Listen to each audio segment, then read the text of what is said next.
दरअसल महाराष्ट्र के मुंबई शहर के मालेगांव के रहने वाली प्रीति और उसका पति रोहित अपनी शादी को लेकर चिंतित थे, क्योंकि उनकी शादी 2020 में होती है और प्रीति और रोहित एक दूसरे को पसंद करते थे, जिससे कारण वह अपनी शादी अपने परिवार के विरुद्ध करते हैं और वह लव मैरिज करते हैं। 2020 में उनकी शादी होती है और शादी उनके परिवार के विरुद्ध होती है, इसलिए वह उनके परिवार वाले उनसे नाराज़ थे। रोहित मालेगांव का रहने वाला था, उसके पड़ोस के ही मोहल्ले की रहने वाली प्रीति थी।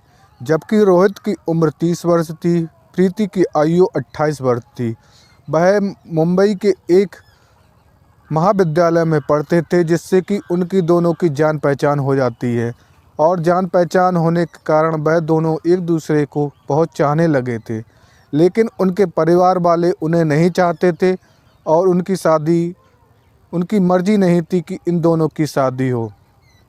उसके बाद जब वे दोनों शादी कर लेते हैं तो परिवार वाले अपना पैसा जो उन्हें देते थे वो नहीं देते हैं, जिससे रोहित और प्रीति पैसे के लिए काम की तलाश करने लगती हैं और वह मुंबई में एक कंपनी में कार्य के लिए जाती हैं और अपना इंटरव्यू देती हैं और दोनों एक 20-20 हज़ार की नौकरी करने लगते हैं। उसके बाद जब दोनों नौकरी करते हैं, वह मालिक उन्हें 1 साल तक तो वहाँ नौकरी देता है। उसके बाद जब उन्हें लगता है कि ये दोनों पति पत्नी हैं और ये कार्य सही से नहीं कर रही हैं, इसलिए वह प्रीति को मुंबई से दिल्ली भेज देता है। और जब जैसे ही प्रीति को मुंबई से दिल्ली भेज देता है और दोनों के लिए पैसों का बंदोबस्त चाहिए था, इसलिए प्रीति मुंबई से दिल्ली आ जाती है और रोहित मुंबई में ही नौकरी करता रहता है। 1 साल के बाद जब प्रीति मुंबई आ जाती है, आने के बाद वह नौकरी करने जाती है और करने के बाद जब घर आती है, वह आती थी जब उसे एक कमरे की ज़रूरत पड़ती है और वह कमरा किराए पर ले लेती है। और जिस फैक्ट्री में वह कार्य करने जाती थी, वहाँ पर उसकी एक दोस्त हो जाती है। वह दोस्त का नाम होता है नीलम। और जब नीलम दिल्ली में कार्य करती थी और नीलम भी की आयु 35 वर्ष होती है और नीलम और प्रीति की दोस्ती अच्छी खासी हो जाती है। दोनों की दोस्ती तो अच्छी खासी हो जाती है, लेकिन नीलम को एक लत थी।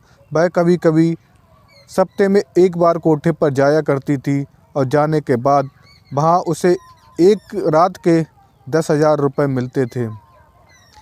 जिसे 10,000 रुपये मिलते थे तो वह महीने में 40,000 रुपये एक्स्ट्रा कमा लेती थी। और ये बात जब नीलम ने अपनी दोस्त प्रीति को बताई तो प्रीति का भी मन माया के चक्कर में पड़ जाता है और वह भी राज़ी हो जाती है और नीलम के साथ कोठे पर जाने लगती है। और जब कोठे पर गई तो उसे जब एक रात के 10,000 रुपये मिलते हैं और जब उसकी आमदनी दुगनी हो जाती है, तब प्रीति खुश होने लगती है। लेकिन जब पति से वह डेली कम से कम 2-3 बार बात करती थी, रोहित भी उसे बार बार फ़ोन करता था, क्योंकि दोनों की शादी लव मैरिज हुई थी। दोनों में प्रेम बहुत अच्छा खासा था। उसके बाद जब एक दिन नीलम और प्रीति कोठे पर गई थी, तो कोठे वाली मालिक का दिल प्रीति पर इस प्रकार आ जाता है, क्योंकि सभी ग्राहक थे वह प्रीति को चाहने लगते थे, क्योंकि प्रीति एक 28 वर्ष की महिला थी जो कि सुंदर दिखने में लगती थी और उसका शरीर सुडौल था। और प्रीति अपने आप को कमाने के चक्कर में अपना सब कुछ भूल जाती है और ये बुरी लत पर पड़ जाती है। उसके बाद जब प्रीति को जब मालकिन कहती है कि तुम अगर यहीं रहोगी तो मैं तुम्हें 1 लाख रुपए महीने दिया करूँगी, इस पर प्रीति राज़ी हो जाती है और उसकी लत इस प्रकार पड़ जाती है और प्रीति अपने आप को चुंगल से नहीं निकाल पाती। उसके बाद उसका पति रोहित फ़ोन करता, लेकिन प्रीति पहले दिन में 4-5 बार फ़ोन करती थी, लेकिन मालकिन अब उसे एक ही बार शाम को फ़ोन दिया करती थी, जिससे कारण रोहित को शक होने लगा था कि उसकी पत्नी अब कहीं न कहीं विपत्ति में पड़ गई है।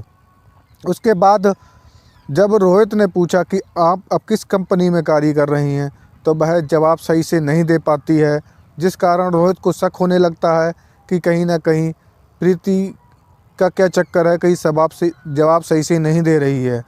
और ये बात उसके मालकिन को पता चल जाती है। तब प्रीति की मालकिन उसका मोबाइल और सिम समाप्त करा देती है। उसके बाद रोहित उस जगह आता है जिस जगह पर प्रीति पहले दिन आई थी और कमरा रहकर रह रही थी। रोहित मुंबई से दिल्ली आ जाता है और अपनी पत्नी के लिए ढूंढने लगता है। उसके बाद उसे पता चलता है कि उसकी एक सहेली बहुत घनिष्ठ थी, जिसका नाम नीलम था। नीलम के पास पहुंचता है। फिर नीलम अपनी सारी बात बता देती है, लेकिन वह कहती थी मैं तो पैसे की लालच में जाती थी, लेकिन वह पैसे के लालच में प्रीति भी आ गई और वह मेरे साथ गई एक बार। फिर उसे कोठे मालिक ने बहुत अपने पास रख लिया और बहुत सारा रुपया देती है। अब वह पति ये चाहता था कि अब मेरी पत्नी निकले कैसे। पुलिस को सूचना करता है तो कहीं न कहीं उसकी पत्नी को कोई अनहोनी ना कर दे, इसलिए एक दिन रोहित खुद ग्राहक बनकर जाता है कोठे पर और मालकिन से कहता है कि बताइए, मुझे उस औरत से मिलवाइए जो औरत आपके यहाँ जो 29-30 वर्ष की हो और खूब अच्छी लगती है। मैं उसे 10 की जगह 20,000 रुपये किराया दूँगा।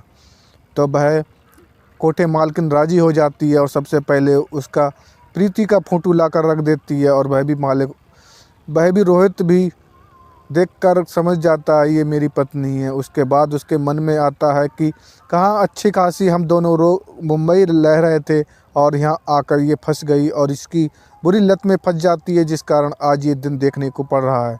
उसके बाद वह रुपए जमा करता है। जमा करने के बाद जब कमरा नंबर 4 में जाता है तो वहाँ पहले से तैयार बैठी उसकी पत्नी प्रीति कहती है आ जाओ। अब जब आ जाओ आवाज़ सुनता है तो वह उसके मन में आंसू आने लगते हैं। और जब आवाज़ सुनने के बाद जब प्रीति उसे देखती है तो वह भी घबरा जाती है और अपने आप को शर्मिंदा महसूस करने लगती है। उसके बाद दोनों के आंसू निकल आते हैं और दोनों एक दूसरे को गले लगाने के बाद रोने लगते हैं। फिर प्रीति कहती है अपने पति को देखकर मैं पैसों के लालच में फंस गई थी और मैं अपनी दोस्त नीलम के चक्कर में फंस गई थी। उसके बाद वे दोनों सोचते हैं कि अब ये प्रीति निकले यहाँ कैसे। उसके बाद वह अपनी पत्नी के निकालने के लिए पुलिस को फ़ोन करता है। पुलिस को फ़ोन करने के बाद वह कहता है कि मैं यहाँ पर ही हूँ और पूरी जानकारी देता है कि कमरा नंबर 4 में हूँ और दिल्ली के इस एरिए में हूँ। ये सारी जानकारी रोहित देता है। उसके बाद एसएचओ साहब आते हैं। एसएचओ साहब तो पहले ही कहते हैं यहाँ बाहर रिश्वत लेती थी, उन्हें तो पता था यहाँ कोठा चल रहा है, लेकिन बगैर किसी के मर्ज़ी के कोई भी कोठा रजिस्टर था, क्योंकि बगैर किसी के मर्ज़ी के कोई किसी को ज़बरदस्ती नहीं रह सकता। इसलिए पति कहता है ये मेरी पत्नी है, पूरा साक्ष्य देता है। उसके बाद वह अपनी पत्नी को ले जाता है और ले जाने के बाद और उस दोस्त पर मुकदमा दर्ज कराता है जो दोस्त उसकी नीलम थी। उसके बाद पुलिस वाले भी कहते हैं कि आप लोग कैसे लोग हैं कि अपनी पत्नी आपकी दिल्ली में रह रही है और आप मुंबई में रहते हैं। उसके बाद जब पति अपने आप को लज्जित महसूस करने लगता है, लेकिन वह अपनी पत्नी से कहता है कि तुम मुंबई और मालेगांव में किसी को ये बात ना बताना, क्योंकि हमारी शादी लव मैरिज हुई थी, लेकिन आज हमें ये दिन देखने को मिल रहा है और हम किस हाल में एक दूसरे से मिले हैं।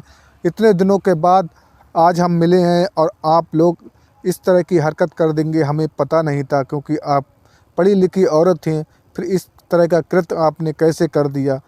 पैसा सब कुछ नहीं होता है दुनिया में, कुछ होता है लेकिन सब कुछ नहीं होता है। अपने पैसे के लालच में ये सारा संसार नर्क की ओर आपको ले जाएगा।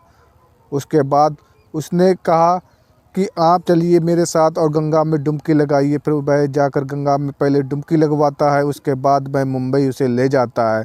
इस प्रकार एक पति अपने पत्नी को एक कोठे के चुंगल से इस प्रकार निकाल पाता है और इसे उसके लिए यही इतना काफ़ी होता है कि उसकी पत्नी सही सलामत वापस आ जाती है। ये कहानी में बस इतना ही था दोस्तों। ये कहानी उन लोगों के लिए है जो पैसों के लालच में फंस जाते